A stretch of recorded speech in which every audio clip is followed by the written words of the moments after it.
Well, good morning, Bear Creek. Welcome to another beautiful Sunday. Here are a couple announcements for you, so take notes, write these down, and brace yourselves. First of all, on October 6th, after our worship service, we'll be going to the Hope Link Harvest, an opportunity to get your hands dirty and participate in God's creation, but also in feeding those in need. As we've mentioned before, this is a great opportunity to invite some friends along. Maybe people who wouldn't step foot on a Sunday morning into church would be willing to go stand in a field and pick some food for the poor, and that'll help them see that people who follow Jesus are just like everybody else and maybe a step toward them having a relationship with Christ. Small groups are starting in October, and these are so important. If you look at the Bible, they never describe church as straight lines of people sitting listening to one person and taking notes. It's about community, all serving together, following the kingdom of God, pushing God's will into our community, into each other's hearts. It's about a give and take relationship, and that can't happen in a Sunday morning service. That only happens in real community.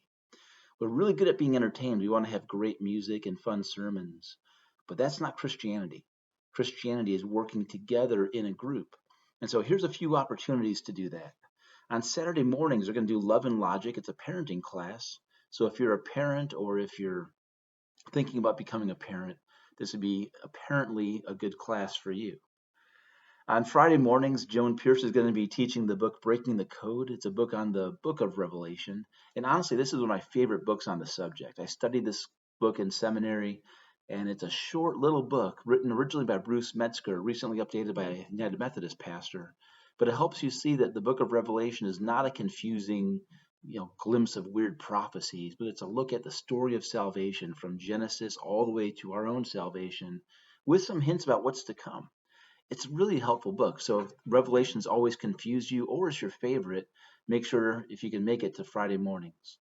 On probably Saturday mornings or maybe Sunday or Monday, Brooke is going to be teaching the book Inspired by Rachel Head Evans. It's a helpful book that you might enjoy. And then last but not least, Danielle is doing Brews and Breakfast, where we'll be gathering for coffee and tea and looking at a devotional together. So lots of options. You really have zero excuses. So make sure you meet Danielle in the lobby, sign up, and I'm going to sign off. Have the rest of the great worship service. Bye-bye.